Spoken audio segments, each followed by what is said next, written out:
जो हमारे संत मत की आधारशिला है,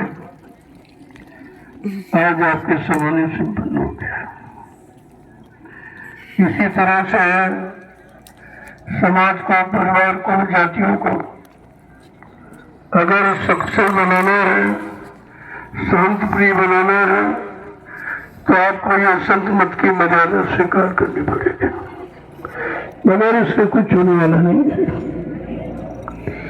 ये तो लोक मत की बात में आपको सुना है, लेकिन आप लोक मत में आप सतलोक करिए, आपको अपनी जीवात्मा को सतलोक पहुंचाना है।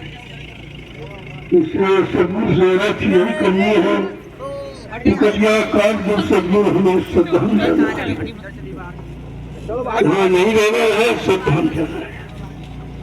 इसलिए इस परंपरा को धीरे धीरे समाप्त करते हुए सारी जीवात्माएं सतलोक सचखंड पहुंचे। हमें आपको सच्चे सदगुरु की तलाश करके अपनी जीवात्मा के कल्याण का रास्ता निकालेगा। ये आपको ये सब समझना है। इसलिए ये थोड़ा सा आपके सामने जो वेद मत की परंपरा है, जो संसार की परंपरा है, संसार में रहने वाले जीवों की परंपरा है, लेकिन संत मत के प्रेमी संसार की परंपरा में नहीं रहना चाहते हैं, वो सतलोक की परंपरा में जाना चाहते हैं। क्योंकि हमारी आपकी जीवात्मा सुरतलोक सतलोक के रहने वाली, और सतलोक से संसद गुराते हैं, वही ले जा सकते हैं, उन्हीं का ये काम है।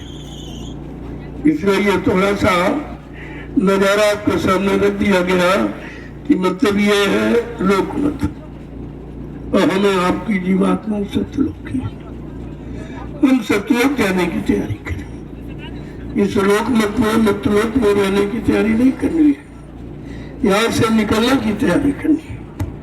ऐसे समृद्ध सदगुरु की तलाश करो जो निकला हुआ खड़ा हो, अपनी जीवात्मा को जगाकर परमात्मा से मिला चुका हो, और दरबार का दरबारी रोज आने जाने वाला हो।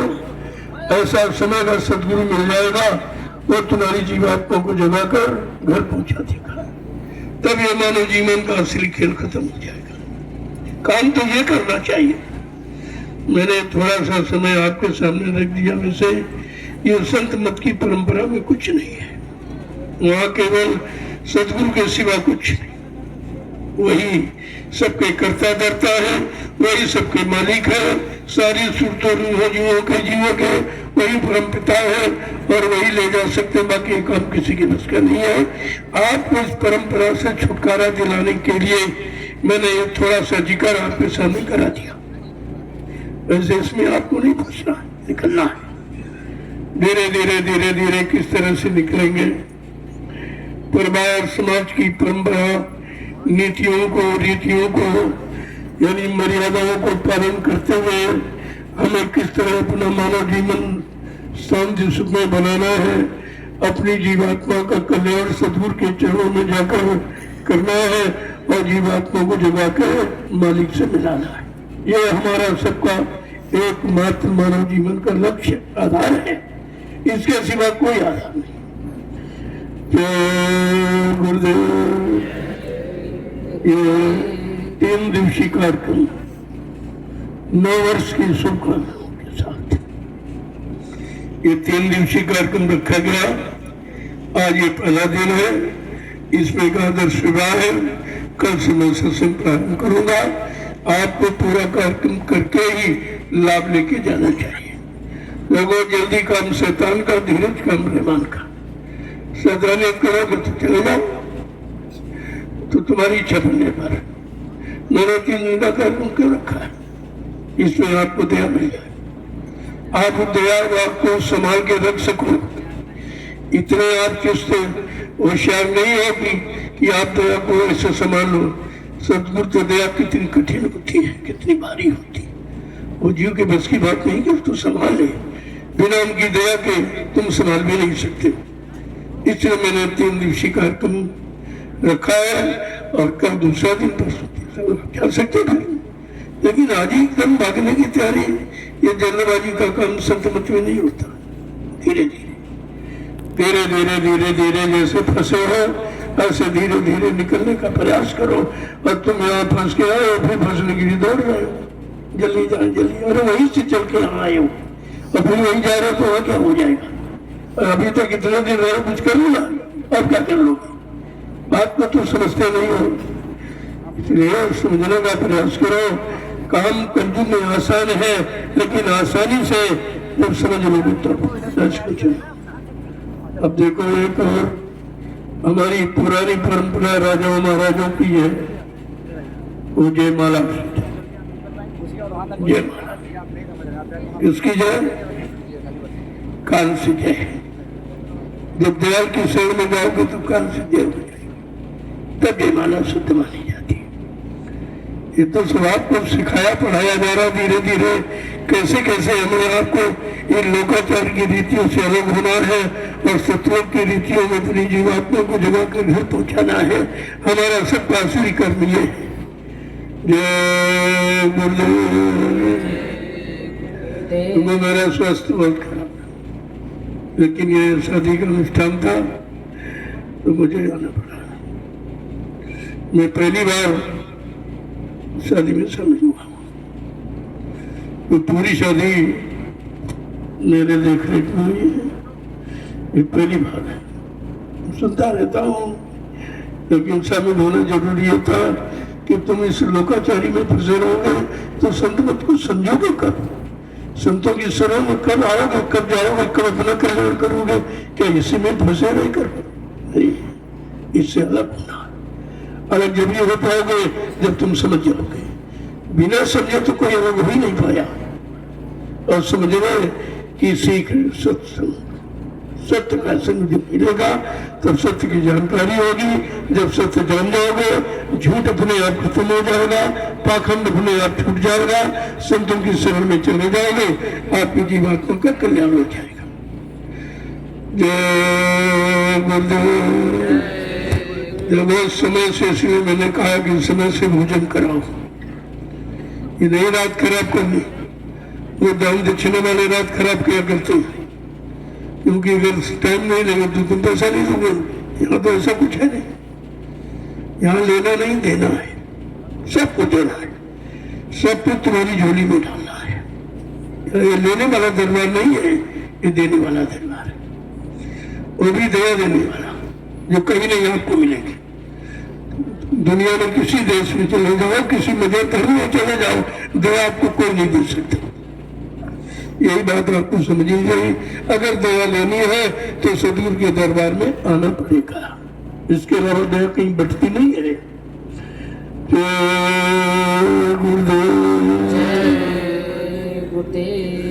देखो आज तक आपने तमाम नाम सुने होंगे, किसी नाम ने ये गारंटी नहीं ली है कि मुसीबत, आपत्ति, बीमारी, महामारी, कष्ट, मुसीबत में जब तुम मेरा नाम लोगे मैं तुमको मिलूंगा। किसी नाम की गारंटी नहीं, लेकिन आज ये जय गुरुदेव नाम गारंटी ले रहा। अगर तुम शुद्ध शाकाहारी हो तो संत मत की असली पहचान है। अगर तुम शुद्ध शाकाहारी हो और कहा था बेटा तो तुम्हारी मदद कोई न करे, किसी दुख में, तकलीफ में, बीमारी, महामारी, कष्टों में जब कोई मदद न मिले तो तुम जो गुरुदेव हम लोगों मैं तुमको मिलूंगा, मैं तुम्हारी मदद करूंगा। इतना बड़ा दावा इस सृष्टि में किसी नाम से नहीं है, इसलिए आपको समझना चाहिए यह सतनाम की मर्यादा। सतनाम माने नाम नहीं कोई, सच्चा नाम। सच्चा नाम सच्चे सदगुरु से पाओ, तब तुम्हारी जीवात्मा का सच्चा उद्धार होगा, कल्याण। ऐसे नहीं होता तो आप किसी नाम के टेकी मत बनिए। समय से मालिक आएगा और समय से तुम्हें जगाएगा और नाम जहाज लेके आएगा और नाम नौका को भवसागर से पार करने के लिए, जीवों के लिए लगाएगा और आवाज लगाएगा, भवसागर भरमो नहीं, ये प्रताप हमार, और निश्चय करके मान ले तो तुरंत उतारू पार। ये आवाज किसी नाम से आपको नहीं मिली होगी, इतने नाम आपने पढ़े।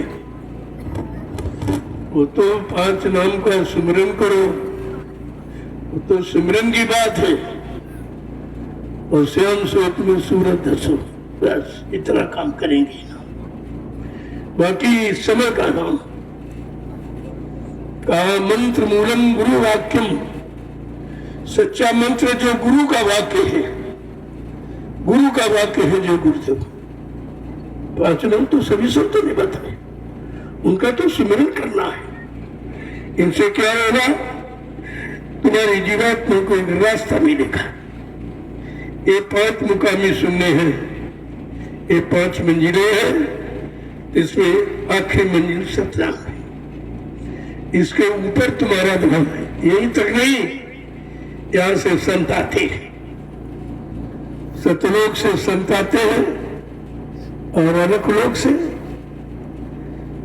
कहते सतगुरु आते हैं, और नामी धाम से परम संत सतगुरु आते हैं, जो आज जय गुरुदेव नाम लेके आए हैं। ये परम गोस्वामी महाराज ने रामचरितमानस में उत्तरकांड में एक इशारा किया है कि वो संत थे, पहुंचे हुए संत थे। उन्होंने साफ साफ शब्द में कहा, एक अनीय नामा अज सत्यानंद प्रभु धामा।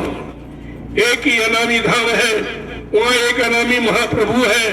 जब अनामी महाप्रभु मानव चोला धारण करके मृत्यु मंडल पर आएगा, प्रभु नाम जगाएगा, प्रभु नाम को सिद्ध करेगा, प्रभु नाम का प्रचार कराएगा, प्रभु नाम से जीवात्माओं को जगाएगा और प्रभु नाम का बेड़ा भवसागर में लगाकर इन जीवात्माओं को प्रभु धाम पहुंचाएगा। तब प्रेमियों जीवात्माओं का आवागमन समाप्त हो जाएगा। ऐसे नहीं समाप्त होता, सत्यलोक तक आवागमन है। सत्यलोक की महिमा इसलिए कि संत आए, लेकिन आज कलयुग में परम संत आए, अनामी महाप्रभु आए हैं, प्रभु नाम लेके आए हैं। तुम्हें कहीं खोजना भी नहीं है, कहीं तलाश भी नहीं करना, केवल आपको अंदर से लेना है, कुछ नहीं करना, केवल लेना है। वो भी सच्चे काम क्रोध लोभ मोह अहंकार को तिलांजलि देकर जब पाक साफ शुद्ध होकर के आप लोगे तो ये नाम तुम्हारा काम करेगा। यही तो हमें आपको समझना है, यही सीखना है। इसी सीख को जानने वाला सच्चा सिख कहलाता है। वो सीख है जो सच्चे सदगुरु की सीख को मानता है, जानता है, उन्हें पहचानता है। बात तो समझने की है।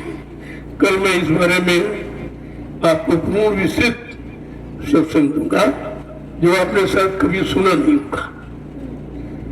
नए वर्ष पर यही सुख करना है कि आप सच्चे समय के नाम को लेकर अपनी जीवात्मा को घर पहुंचा लो, तो तुम्हारा मानव जीवन सार्थक हो जाएगा। संत महात्मा कभी बहकाते भरमाते नहीं है, वो कुछ लेने नहीं आए हैं, बल्कि सब तरफ से तुम्हारी मदद करने आए हैं, तुमको निकालने आए हैं, तुमको मालिक से मिलाने आए हैं और घर पहुंचाने आए हैं।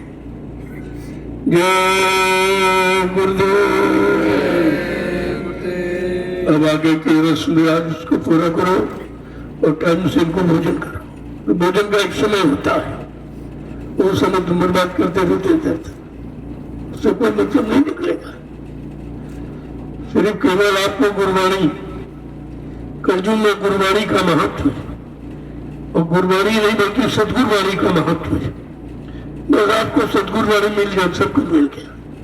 फिर आपको तलाश नहीं करना, सच्चे समय के सतगुरु की तलाश करना है, और उनकी अखंड वाणी, अमृतवाणी और सत्यवाणी को आपको सुनने का रास्ता ढूंढना है। और तो तुम्हारे इसी मनुष्य मंदिर से करा, कई बार नहीं, न मंदिर, न मस्जिद, न गिरजाघर, न गुरुद्वारा। साफ साफ लिखा गुरु द्वारा, गुरु के द्वारा मिलेगी। और तुमने गुरुद्वारा को एक पत्थर का मकान समझ लिया, ये तुम्हारे लिए धोखा हो गया। ये गुरुद्वारा नहीं है। गुरु के द्वारा तुमको जो बताया जाए, गुरु के द्वारा मिलेगा, गुरु के द्वारा रास्ता मिलेगा, गुरु के द्वारा समय का नाम मिलेगा, और गुरु के द्वारा तुम्हारी जीवात्मा का समय से काम होगा, वो तो गुरु के द्वारा होगा। और तुमने वो ईट पत्थर का बना लिया, उसी में अल्लाह मचा रहे, होता कुछ नहीं। किसी को बारी सुनाई दी है? कोई सिख बता दे गुरबाणी तुमको सुनाने की, तुम गुरबाणी सुनाते पढ़ के बाज के। अरे तुम अपनी जीवात्मा को सुनाओ, जो ऊपर से अखंडवाणी, देववाणी, अमृतवाणी, सदवाणी जो आ रही उसको तुम्हारी जीवात्मा अपने दिव्य कान से सुनेगी, तब उसका कल्याण होगा। ये तुम हल्ला मचाने से तुम्हारी जीवात्मा नहीं जागेगी। तुम्हें नहीं कुछ कहना न बोलना, कुत्ता रेजुआ पर खिला। कहा जिसने गुरु की मानी, गुरु की मानी उसका काम हो गया। तुम गुरु की तो मानते हो, अपनी मनवाने की चक्कर में रहते हो। हमारी माने, हमारी माने, तुम्हारी क्या माने? तुमने क्या माना, क्या जाना, क्या पहचाना, किसको देखा? तुम तो कुछ किया ही नहीं, तुम्हारी मान क्या लेके? यही सब यानी भ्रमत प्रचार करके जीवों को बिल्कुल एकदम मतलब अंधकार में डाल दिया। अब कोई निकालने वाला तो है नहीं। मैंने एक शब्द आपसे कहा था भी, अगर 5 जीव मिल जाते, फिर कह रहा हूं 5, सच्चे ईमानदार त्यागी तपस्वी चरित्रमान शाकाहारी सदाचारी ब्रह्मचारी, अगर गुरबाणी को जानने वाले, गुरबाणी को पहचानने वाले, गुरु वचनों में अपने आप को चलाने वाले अगर ऐसे मिल जाए तो सतयुग तुम्हारे सामने आके खड़ा हो जाता। सतयुग को आने में देर नहीं है, हमारे आप के सुधरने में देर है। तुम सुधर जाओ, कल आ जाएगा। लेकिन सुधरना तुम्हारे बस की बात नहीं, क्योंकि यहाँ कोई सुधरने वाला नहीं। यहाँ सब फंसाने वाले, भटकाने वाले, बहकाने वाले हैं, अपना यानी उल्लू सीधा करने वाले हैं, और तुमको कोई सीधा सच्चा रास्ता बताने वाला ही नहीं। तो तुम्हारा काम कैसे?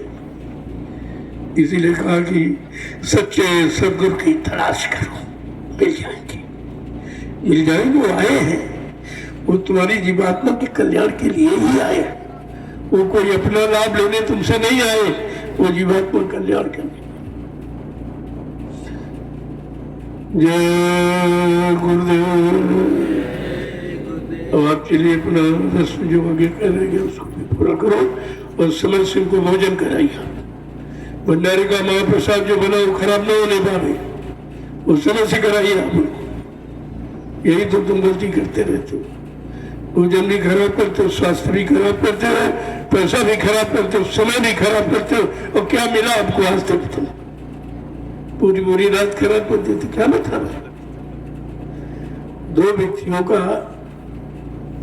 जोड़ना, 2 व्यक्तियों को सही सच्चे रास्ते पर चलाना, सच्चे समय के नाम से जोड़ना, काम तो केवल इतना ही है। और उसमें कितना झूठा प्रचार तक जोड़ रखा है, उसको खत्म करने में कितना समय हमें लग रहा है। लेकिन धीरे धीरे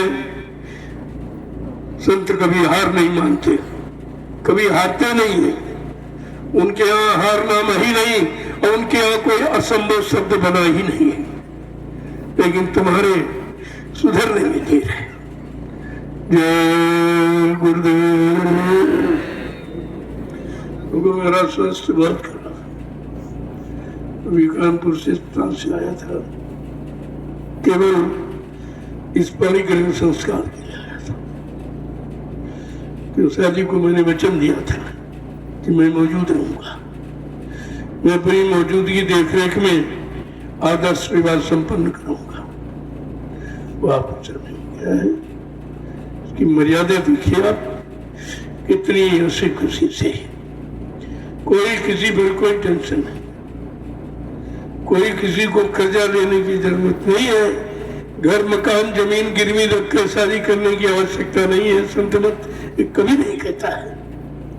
लेकिन जब संत मत की मर्यादा से दूर चले जाते हैं और संसार में फंसे जो गए, तो फंसने का रास्ता है, और सब फंसाने के लिए बैठे हैं। ये निकलने का रास्ता है, वो आप आते नहीं होंगे। आज नहीं तो कल कब तक मार खाओगे, अंत में तुम्हें घूम के आना ही पड़ेगा। ये ऐसा रास्ता ही है, मैं तो इंतजार कर रहा हूँ। जय गुरुदेव। चलो चलिए, ये जय माला तुमको पूरा करा दो। असली बात ये है, एक दूसरे के गले में बरमाला डालकर एक दूसरे को स्वीकार करना। उनको स्वीकार करने की पद्धति है बहुत पुरानी। जब स्वयंवर होते थे तब जयमाला डाली जाती थी। ये तबकी पर बात नहीं है, वो पुरानी। तो इसलिए इसे अपने संत मत के आधार पर बंद कर दीजिए। लोगों कितने पगड़ी वाले हमें भी पगड़ी बांधे, वैसे नहीं है। पगड़ी हमारी मर्यादा है, पगड़ी हमारी शान है, और पगड़ी हमारी इज्जत है, और पगड़ी हमारी ईमानदारी का चिन्ह है इसे। लेकिन इसको बांध कर आप कोई गंदा खान पान मत करें, न सजा पा जाओगे आप। ये 5 अस्त्र आपको दिए गए थे, इन अस्त्रों के बीच आपको सुसज्जित रहना है। कच्छे के से कृपाण है, कंगी है, जो 5 अस्त्र आपको दिए गए थे। आज भी 5 है, आज भी है, ऐसा नहीं है, आज भी है। पगड़ी है, रैनी लुकी है, लंगोटी है, तिजरी है, एक झोला है। आज भी 5 है, ऐसा नहीं है। मर्यादा के इधर दूर नहीं हुई है, लेकिन तुम मर्यादा को भूल गई। पगड़ी बांध कर ये शोभा नहीं देता है। ये तपस्वियों की वेशभूषा है, दाढ़ी बाल और पगड़ी। इसकी मर्यादा रखिए। मैं बार बार कहता हूं, आपको कोई ऐसा काम, कोई ऐसा गंदा खान पान नहीं करना जो सतगुरु की मर्यादा में कोई दबा लगे। अगर कलंकित हो गई मर्यादा तो सजा तुमको उठानी पड़ेगी। ये भेष बहुत पाक साफ दिलों का है, जो आज आपके सामने ये खुल करके आया हुआ है। मैं स्वयं पालन करता हूं और पालन करने की बात करता हूं। मैंने 4 रास्ते खोले नवीन, जो हिंदू धर्म का विश्व में किसी ने नहीं खोले। पहला रास्ता कि आप शाकाहारी रहिए, ये पहला रास्ता। दूसरा रास्ता कि आप भारतीय हो तो भारतीय मर्यादा में रहो। भारतीय मर्यादा, भारतीय वेशभूषा आपकी क्या है? कुर्ता है, धोती है, कमीज है, पैजामा है, सदरी है, टोपी है, पगड़ी है, लंगोटी है, ये भारतीय वेशभूषा। इसको आप बरकरार रखिए। इस सदगुरु की दी हुई वेशभूषा को बदनाम मत करिए, आप सजा पाओगे। बाद में आपसे कोई शिकायत मत करना, मैं पहले इशारे दिए देता हूँ। और आज भी वही है, ये टाट बक्कल है बाना फकीरी, वक्त मुर्शिद पिन्हाई हुई है। ये वक्त के मुर्शिद की आवाज है कि परिवर्तन इस तपस्वी भेष के द्वारा होगा। ये भी तपस्वी भेष था जो आपको पहना के, लेकिन आपने बिगाड़ दिया। ऊपर तो तपस्वी भेष, नीचे पैंट शर्ट पहने, अंग्रेजों की पोशाक। ये मिलावट जो आपने की है, ये गलत कर दिया, ये शोभा नहीं देता। संतों की पोशाक देखिए आप, जो असली संत हुए हैं। गुरु नानक देव जी महाराज, जो 10 गुरु आज पे माने जाते, 10 गुरुओं की पहले वेशभूषा देखिए, उनकी शिक्षा देखिए, उनका खान पान कैसा था, उनकी बोलचाल की भाषा कैसी थी, उन्होंने समाज को क्या रास्ता दिया, देश दुनिया के को अच्छे रास्ते पर कैसे लाके खड़ा किया। उनको पढ़िए आप, तो आपकी समझ में आ जाएगा। लेकिन वो तो आप कुछ करते नहीं, मनमानी करते। जब मनमानी करोगे तो मनमानी तो सजा पाएंगे आप। उसके लिए आप तैयार हो जाइए। कलयुग किसी को छोड़ेगा नहीं है, ये नहीं छोड़ेगा किसी। मैंने ये शब्द 15 सितंबर 2023 को मैंने घोषणा की थी पूरे विश्व के लिए, और खासकर हिंदुस्तान के लिए। अगर आप सच्चे भारतवासी हैं तो अपनी एक पहचान बनाइए। पहचान क्या होती है? असली वेशभूषा, यानी भारतीयों की पहचान क्या है? कुर्ता, धोती, कमीज, पैजामा, सदरी, टोपी, पगड़ी, लंगोटी, ये पहचान। और हिंदुस्तान की असली पहचान हमारी भाषा हिंदी है, संस्कृत है। संतों की भाषा हिंदी ही है। उसे अपने अपने समय के संतों ने अपनी अपनी मुंहचड़ी भाषा का प्रयोग किया है, लेकिन असली हिंदी है। उसका हिंदी रूपांतर करिए तब आपको पूरी समझ में आ जाएगा क्या। तो मैंने कहा अगर आप सच्चे हिंदुस्तानी हो तो अपनी मातृभाषा हिंदी, संस्कृत जो हमारी है, तो बाकी सब मतलब सहयोगी भाषा है आप प्रयोग करते हो, लेकिन मुख्य भाषा तो हिंदी और संस्कृत।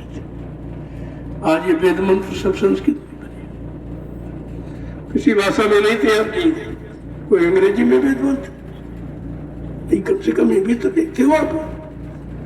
जो तुम्हारा वैवाहिक संबंध जहां से गांठ जुड़ती है और जहां से जीवन की श्रृंखला शुरू होती है, पाणी ग्रहण संस्कार, वो देवाड़ी में है, वो संस्कृत में आता है। बाद में उसका हिंदू रूपांतर करके समझा दिया जाता है। दो ही भाषाओं का प्रयोग मिलेगा, हिंदी और संस्कृत का। तो ये सब पर इसका विचार करो। मैं कोई ऐसी बात कहता नहीं जो किसी के धर्म के खिलाफ। धर्म तो एक ही हमारा आपका, वो है मानव धर्म। हम मानव है, मानव के नाते हमारा मानव धर्म है, और मानव के नाते हमारे एक मानव जाति है। इन मानव जातियों में एक ही जीवात्मा है, उन जीवात्माओं का एक ही मालिक है, दूसरा नहीं है। फिर आप ये दुनिया देना भर का बखेड़ा कहां से खड़ा किया? यही तुम्हारे दुख का कारण है। तुम्ही ने बनाया, तुम्ही दुखी हो, तुम्ही परेशान हो, तुम्ही धीरे समझ रहे लोग समझने लगे। जब से मैंने 15 सितंबर 2023 को ये घोषणा की थी भारतवासियों के लिए, 15 सितंबर 2024 में अभी घोषणा की थी भारतीय नारी सभ्यता में। देखो जितनी देवियों की फोटो आप देखते हो, कोई देवी सूट में मिलेगी आपको? कोई है जिसकी पूजा करते हो? वहीं से नहीं समझ पाए। तुम्हारी देवी, तुम्हारा देवता, तुम्हारे देवता है भगवान कृष्ण, यह सब धोती में बची में, सब कोई पैंट शर्ट में नहीं, और कोई भी देवी सूट में नहीं। जब से सूट पहना इज्जत लूट गई, सूट से इज्जत लूट गई। इसलिए मैंने 15 सितंबर 2024 को नवीनतम घोषणा की है, और आगे ये घोषणा सबको स्वीकार करनी पड़ेगी, ताकि आप ये न कह सो कोई कहने वाला नहीं था। हिंदुस्तान में कोई कहने वाला नहीं था। जो मैंने ये 4 यानी सूत्र आपके लिए निकाले हैं, किसी ने हिंदुस्तान में कोई नेता न कोई महात्मा किसी ने नहीं कहा। ऐसा मालूम कैसे जिसको इसकी जरूरत ही नहीं, या उनको इसकी बात मालूम नहीं। बात तो नहीं, सारी बीच नारी नारी सारी है, ये महिमा है। अगर सूट में द्रौपदी होती थी चल लूट जाती, साड़ी में थी इसलिए भगवान ने उसकी रक्षा की। साड़ी वाले की रक्षा भगवान करता है, इसलिए मैंने साड़ी के चलन के लिए जोड़ दिया है। और नहीं तो कल आपको मानना पड़ेगा। जब सबकी इज्जतों पर खतरा हो जाएगा और सरेआम इज्जत लूटी जाने लगेगी, तो आपको मजबूर होकर हमारी ये नवीनतम व्यवस्था को स्वीकार करना ही पड़ेगा। इन बातों को ध्यान में रखिए। शाकाहारी हो जाइए, पहला। दूसरा, अगर आप सच्चे भारतवासी हो तो भारतीय वेशभूषा, किसी देश में चले जाओ सबकी पोशाक अलग, वही पहचान देश की। लेकिन तुम्हारे हिंदुस्तान की कोई पहचान है? अंग्रेजों के गुलाम तुम भी हो। अंग्रेज तो भाग गए, लेकिन उन्होंने अपनी छाप छोड़ दी है, जिसके गुलाम आज भी है। ये पैंट शर्ट टाई पतलून ये अंग्रेजों की पोशाक तुम्हारी नहीं है। तुम्हारे उनकी गुलामी को स्वीकार किए बैठे हो, इसीलिए आज समाज पर बात दुखी है। अच्छी सच्ची सही बात न मानने पर वो दुख का कारण ही बन जाती है। मैंने मना किया, नहीं मानोगे तो आप भी परेशान हो जाओ। आपके लिए कोई इस पर छूट नहीं है। छूट जब है जब तुम नियम का पालन करो। जो समय से वचन आपके लिए दे जाए उसका पालन करिए। मैं स्वयं करता हूँ और आप सेवा करने की प्रार्थना करता हूँ, तो राम को ध्यान देना चाहिए। फिर देखेंगे कोई रास्ता फिर नवीनतम निकालेंगे, क्योंकि 7 वचनों पूरे होने के बाद ही सत्युग की बात सोचो आप दिमाग में। अभी तो 3 ही वचन हो गए। जय गुरुदेव। यही 7 प्रतिज्ञा है, चाहे वो विवाह संबंध में देख लो, चाहे वैसे आप समझ लो, 7 प्रतिज्ञा आपको करनी है।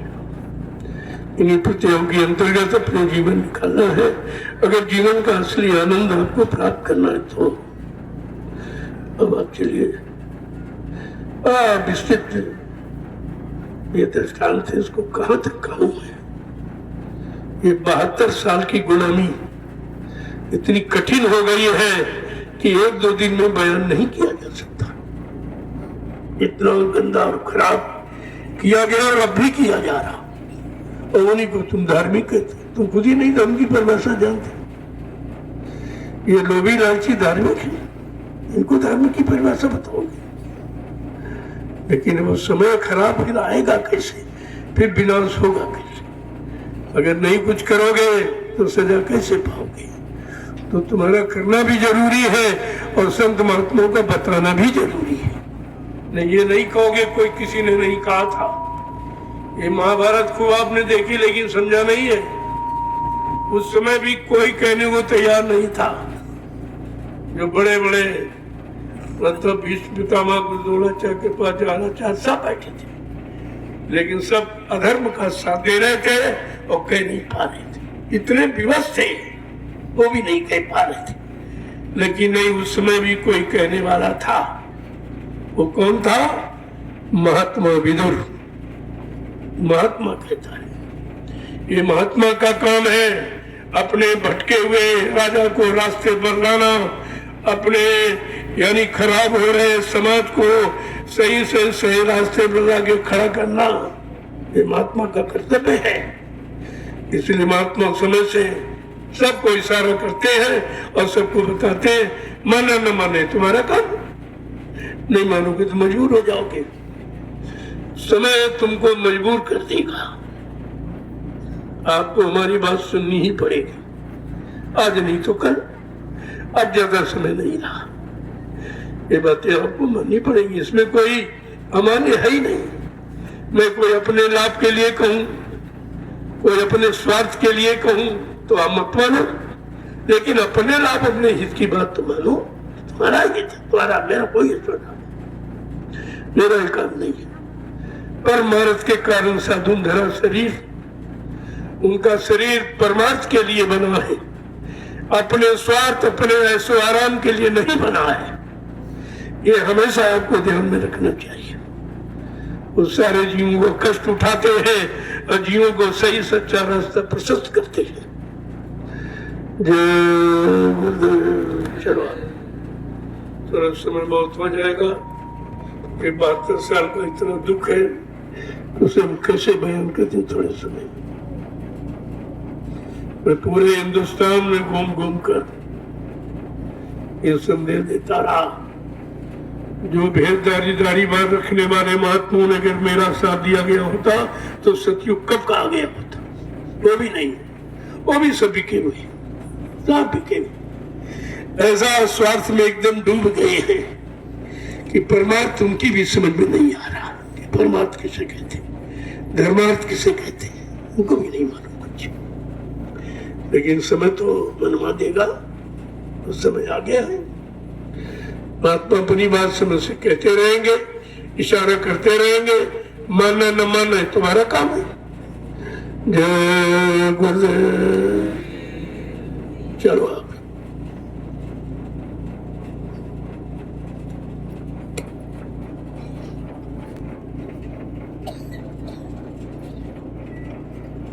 लोगों, कोई काम अपनी इच्छा से मत करो, जैसे दिया जाए वैसे ले लो।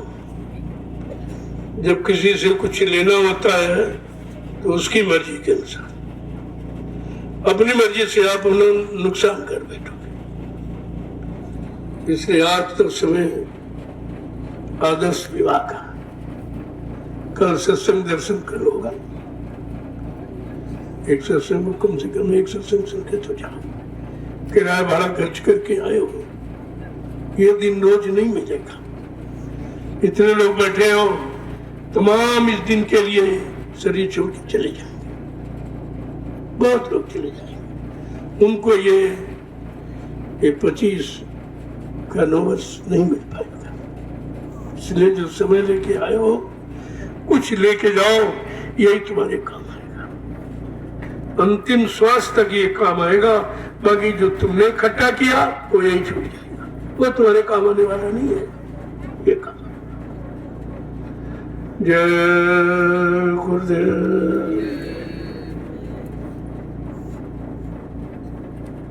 जल्दबाजी क्यों करते हो? तुम आए हो आज, अरे इतनी बड़ी चीज लेने आए हो, दर्शन, दरस, दरस, दरबार का रस, दया का रस, उसे दरस कहते। वो अपनी इच्छा से तुमको थोड़ी मिलेगा, वो तो देने वाले की इच्छा पर निर्भर है। वो कैसे देगा, तुम्हारे अंदर कैसे प्रवेश कर पाएगा? तुम्हारे अंदर तो कोई जगह बनी नहीं है जो तुम रोक सको दया का। कितने दिन लगातार हो गया देते कुछ नहीं, क्योंकि आप रोक ही नहीं पाए कुछ। पहले से इतना कूड़ा कचरा भर के आए हो तो अच्छी चीज के लिए जगह ही नहीं है भैया। जगह बनाओ, जगह बनाओ किसी अच्छे सामान को रखने के लिए। जय गुरुदेव।